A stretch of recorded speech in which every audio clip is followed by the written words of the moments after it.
Get a treasure here. And what? Look, I know I've been breaking my promise to let you guys pick. I'm going to start doing that again after this playthrough. It's just that I was playing Arkham Horror with my mates last night, and I've got the whole thing unpacked and out and ready to go. So I'm just going to knock through another playthrough while it's all out and not packed up and on the shelf. Because anyone who plays Arkham Horror knows it's quite an effort to get this game running. But anyway, so we're going to be playing Curse of the Dark Pharaoh, and we're just going to play the revised edition. Interesting, it doesn't actually say revised edition on the box, but this is the revised edition, and we're not going to mix it with the old expansion. Like, there are some people who like to mix it. There was like a keyword, it was like surprise or ambush or something like that, I forget, which is taken out, and the boarded up towns have been replaced by the riot. But in general, this is a big improvement. Now, we will be playing with the Miskatonic expansion additions to this expansion, okay? So what that means is that we're going to have the Miskatonic extra cards for Core and the Miskatonic extra cards for Curse of the Dark Pharaoh, and that's it. Same as as the way I'm doing these playthroughs is that I'm only using the pieces from each individual expansion until we get to the end where I'm going to start mixing them up. So yeah, let's get this running.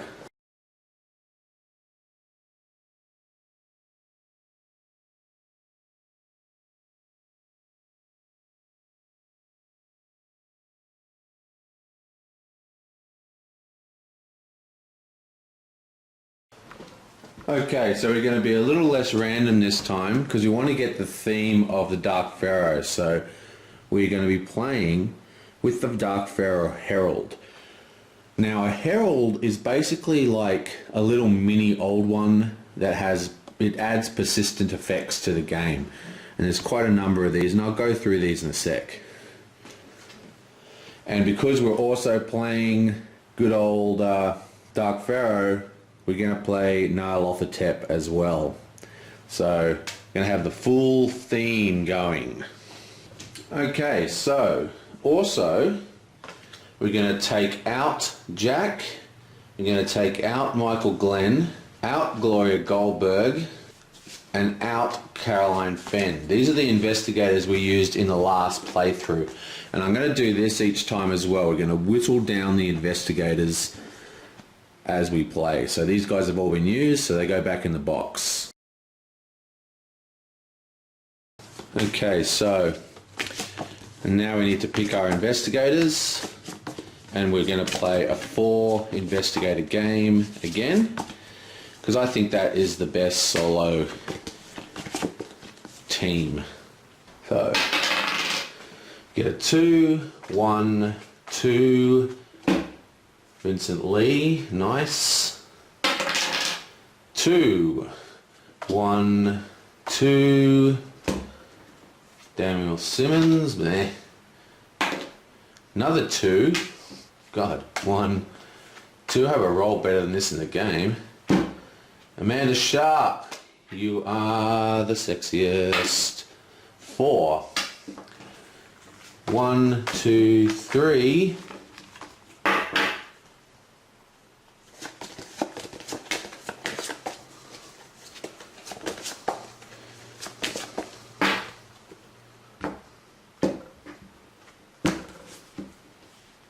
4, flip, and it's Jenny Barnes, nice. Okay.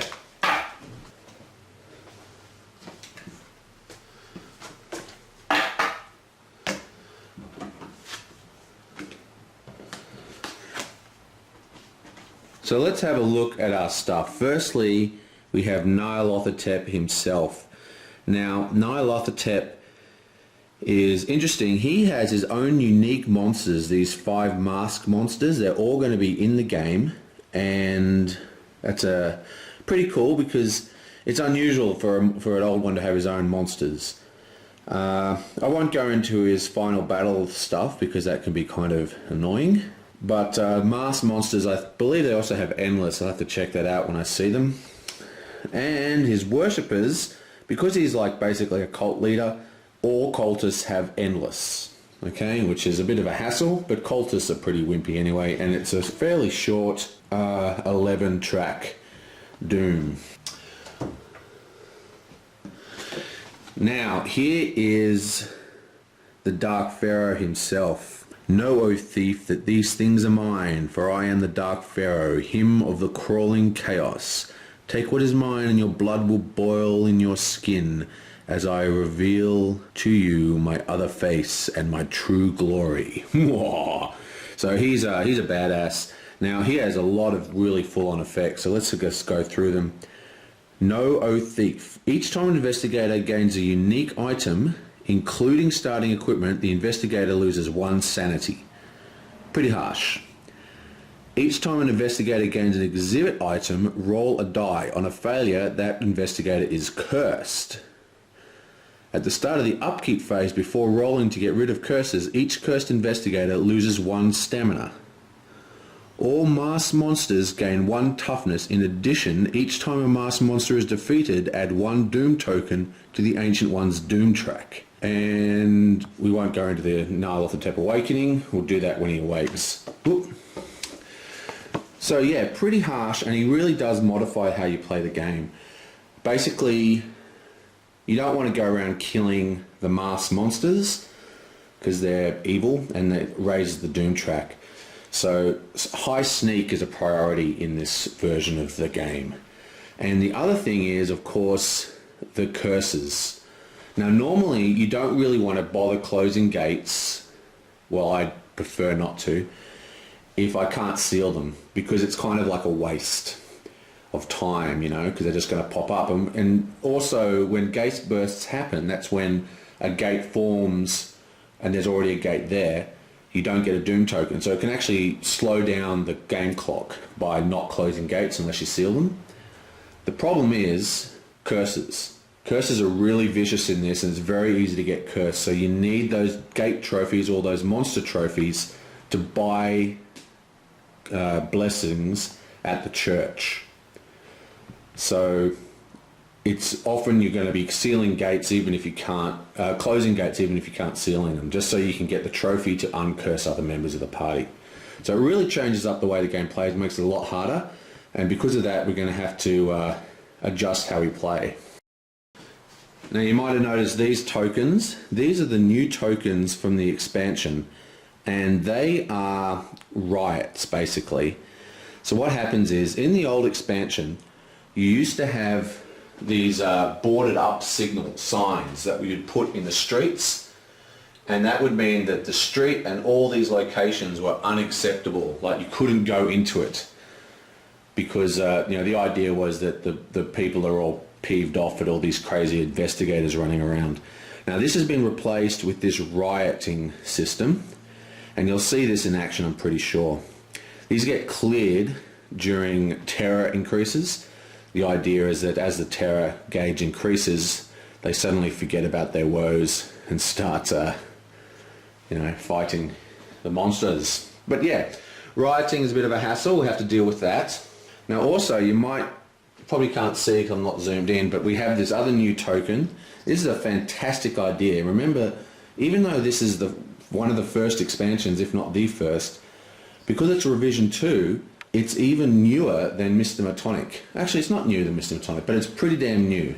Anyway, this is a great feature which I've actually seen custom rule mods copying this for all expansions. And what this is a dilution filter. Now, hopefully we're not going to get a lot of dilution because we're only running Pharaohs and we're running Core. And what this is called a rumor. And this moves around on the moon like a monster token. And when you're in the same location as this, instead of having a normal encounter, you have a special Dark Pharaoh encounter, which is 100% always going to be themed. So you can follow this rumor around the city, tracking down the information about the Dark Pharaoh, and it's very, very cool, super thematic, and avoids dilution. It means you can play this expansion with absolutely everything else running and still get a really deep theme of the Dark Pharaoh. Awesome idea. Okay, so who we got here? Vincent Lee, 5 sanity, 5 stamina. Physician. Dr. Lee may restore 1 stamina to himself or another character in his location. Pretty awesome. So it's not nearly as powerful as the Elder Sign one, but it's still pretty good. Basically, it's the same as Carolyn Fenn except for stamina.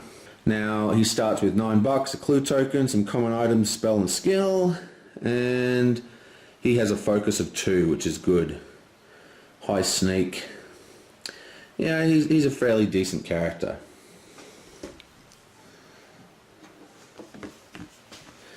Then we have Jenny Barnes. Oh wait, let's read his thingo. A Yale graduate of medicine, Vincent has recently moved to Arkham from Boston to practice at St. Mary's Hospital. Since his coming to Arkham, he has seen far too many horrible and unexplained deaths, an elderly victim torn apart by unknown wild animals, a healthy young man whose heart exploded, and so many others. Their faces haunt his dreams, especially the young man's terrified expression. After all this, small wonder that Vincent has begun to wonder if there's something sinister going on in this quiet Massachusetts town. Tonight, Dr. Lee made the decision to investigate the mysteries of Arkham and stop the strange deaths. He is determined to see through, even if in doing so he becomes another puzzle for the next Doctor who comes to Arkham. Okay, so he's a good guy. Wants to help people. Meanwhile, we have Jenny Barnes. Now, don't be fooled by her chickness. She's a combat girl. Look at that. Fight can go up to 4, but she's just awesome all around. And Jenny gains $1 every turn. That's just pretty awesome. Of course, I'm not a big spender, but now that I've got her, I guess I'm going to be. Let's have a look at her story. Several months ago, Jenny was visiting Paris when she received a letter from her sister, Isabel. In it, Isabel rambled incoherently, writing about men in dark cloaks following her wherever she went, and of hoof prints in the woods left by an enormous goat. The outside of the envelope was partially stained with blood, and it was mailed from Arkham. That was the last letter from Isabel she received. Jenny has since returned to the States, coming to Arkham to find her missing sister. Stepping off the train from Boston into the dark autumn night, she believes that her sister was abducted by a strange cult, and is determined to find her and thwart the plans of those that took her, even if she has to save all of Arkham in the process. So she's really, really cool, and unfortunately, she fits perfectly the Black Go to the Woods expansion. Okay, so Amanda Sharp, everyone's favourite, everyone's great grad student. Okay, whenever Amanda draws 1 or more cards from the skill deck, she draws 1 extra card and then discards 1 of those cards. Now this sounds like an amazing skill, and I guess it is. It's just that skills are pretty hard to come by, so this doesn't trigger often. Amanda has been a student at Miskatonic University for 2 years now. On her way to talk to one of her professors last month, she saw a painting in the hallway that captured her attention with its hazy depiction of some horrible creature rising up out of the ocean. Ever since, Amanda has heard strange whisperings in a foreign language whenever her attention drifts. More disturbingly, she has begun to dream of the vast green depths of the ocean and of terrible alien cities that lie in the darkest crevices. This evening, as she finishes her shift as a bank teller for the First Bank of Arkham, something out in the night calls to her, something dark and sinister that leaves the feel of sea foam in her mind and makes her gasp with the effort of resisting it. Leaning against the brick wall of the bank, Amanda realizes that she has to find out what is happening to her, or she's going to fall prey to whatever alien presence is invading her mind. Another awesome backstory. I'm not really sure. This could be Cthulhu with Relia, but it smacks a little bit more of Dagon to me. And Darrell Simmons. Okay, Town Encounter. When drawing location encounters in Arkham, Darrell draws 2 cards and may choose whichever one he wants to. This ability does not work when encountering in the other world. So, he's a very, very good character. He basically can pick and choose his town encounters. That's awesome.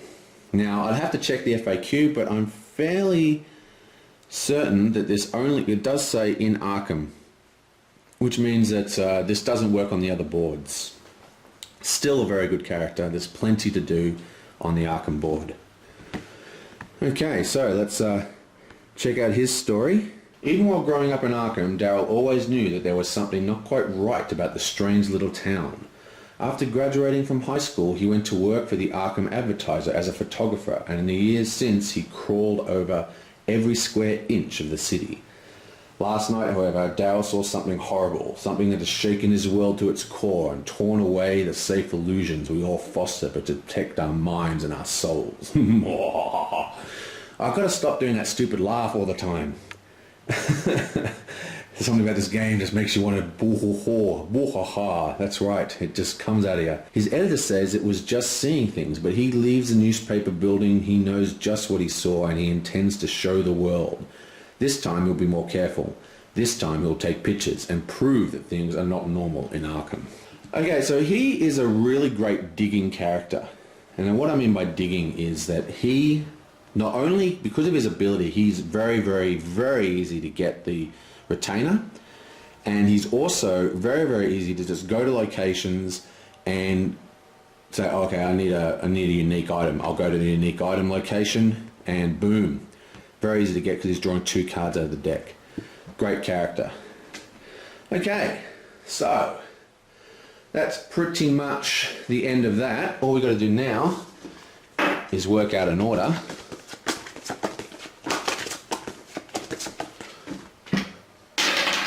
4. 1, 2, 3, 4.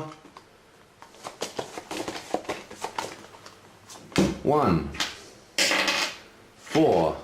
1, 2, 3, 4. Boom. 1, 2, 3. 1, 2. Boom. Boom. Okay.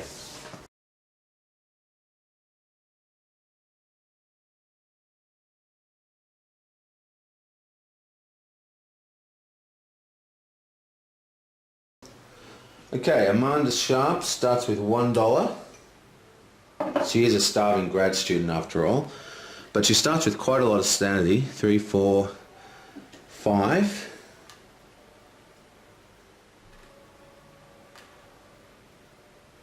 Three, 4, 5 stamina. Nice.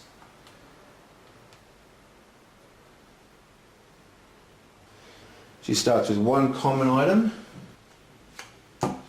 1 unique item, which costs her a sanity, 1 spell, and 2 skills. Now, normally I don't use setup abilities, but because we're playing the Dark Pharaoh, we need every little bit of help we can get. So it says here, whenever Amanda draws 1 or more, that means that even though she's drawing 2, she only gets 3. So 1, 2, 3. She's going to take Bravery, Exhaust to re-roll a horror check. As I said, that's pretty harsh. And then she's also going to take Marksman. Now, I didn't really want her to be the combat person, but with Bravery and Marksman, that's just beautiful. And we have to discard +1 will. Okay, let's see what else she got. Revelation of Script.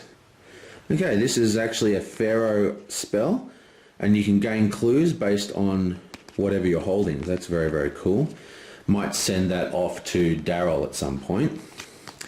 And we have a +3 to magical checks for combat, and we have a +4 to combat, and she can carry both of these at once. That's awesome. That's +7 in total. Excellent. Now, Daryl Simmons, he gets, oh, actually, Amanda gets a clue as well. I forgot that. He gets $4. He has 4 sanity, which isn't too great, but isn't terrible. And he has 6 stamina.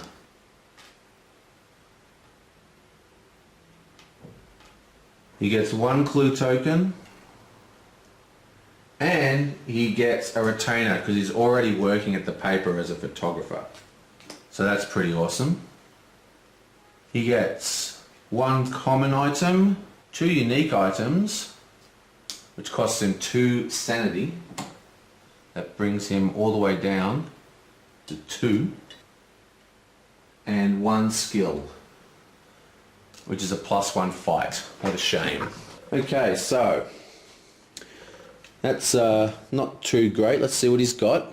Oh wow, he's got the enchanted blade, nice.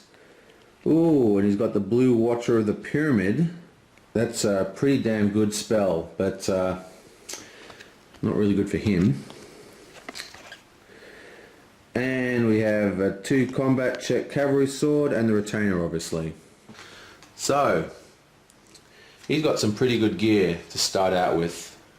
Gear that we would like to send to Amanda.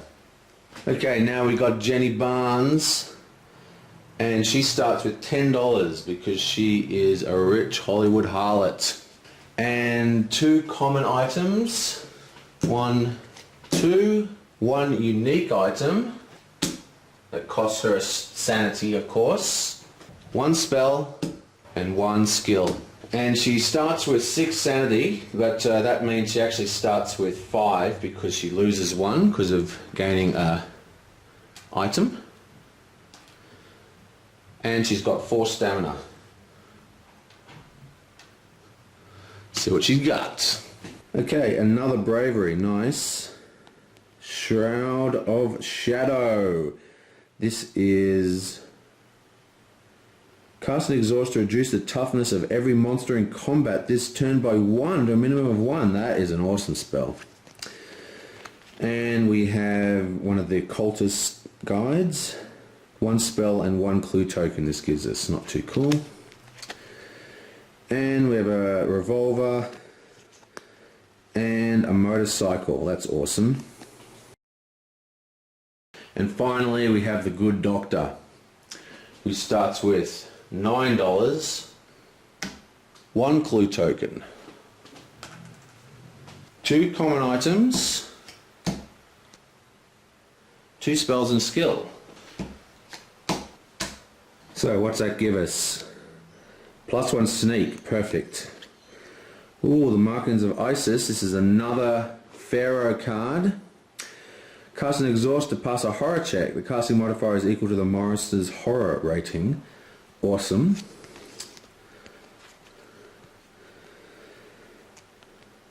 Okay. Red Sign of Shudel-Mel. Lower a monster's toughness. Great. Dark Cloak, great. Tommy Gun, great. Wow, look at that. We get Sneak. We get Sneak. We get the Dark Cloak. They combo together. We have this to lower horror checks and this to lower toughness. I mean, wow. And the Tommy Gun. Go Doc. You are a beast. Okay, so we're almost finished. So only a few I can't even speak. Okay, so we've got to set our outskits limit, and that is 4. So we'll just set that to 4. Now the monster limit is number of players +3. So we have 7 tokens for that. So that's 1, 2, 3, 4. 1, 2, 3. I'll just line these mofos up here. Now the monster is going to be a real problem because we need to keep on top of the monsters because we can't kill masked monsters. They are actually basically immune because if we kill them the doom track will go up, which is all sorts of bad. Put out some missing tokens. We need to do this. We have our monster cup ready to go. So all I'm missing is my investigation markers. Where the hell are they? Amanda starts at Miskatonic, I think. Maybe in the library. Let me have a look. Oh no, she's coming home from the bank. She starts at the Bank of Arkham. Vincent Lee starts at the hospital. The reporter starts at the newspaper. And Jenny starts at the train station. Wow, so we're all bunched right up the top there. Look how bunched up we are. That's no good. Okay, let's roll for first player marker. 4. 1, 2, 3, 4. So the first player marker starts at Vincent. And now we just need to work out our starting statistics, and then we're ready to start this puppy. So we're going to give Amanda a speed of 3 to begin with. She's got good horror, so we don't need a will to be so high. So let's put a fight at 3, gives her 2 will. And for her lore, I like lore and I like luck, so I think we're going to go 3-2 for her. Now Vincent, we're going to give him a speed of 4 because I want him to run into Amanda and trade some items. Now for his fight, I think we may as well leave that at 3-3. That's actually a 4 because he has plus fight. And again, let's just make his luck 2-2. Nice and even to start with. Okay, a chick face with the guns. We're going to give her a speed of 3 as well.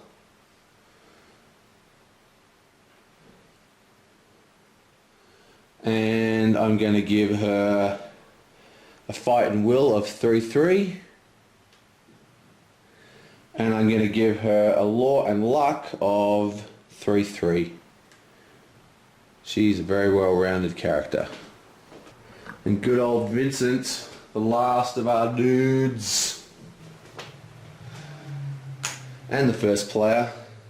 You're going to give him a 3-2 for max movement, because he's got all that evading stuff. And we'll give him a 3-1 for will, and we'll give him a 3-3 for luck and lore. Nice. Okay, so that is Arkham Horror, Curse of the Dark Pharaoh. And yeah, it is ready to rumble now. So try and save some space to stick these on the bottom. Now the first thing we need to do, of course, is reveal the encounter deck, or mythos deck, whatever you call it. And boom, here it is. At the woods. And a clue appears at the Historical Society. So, appears at the woods.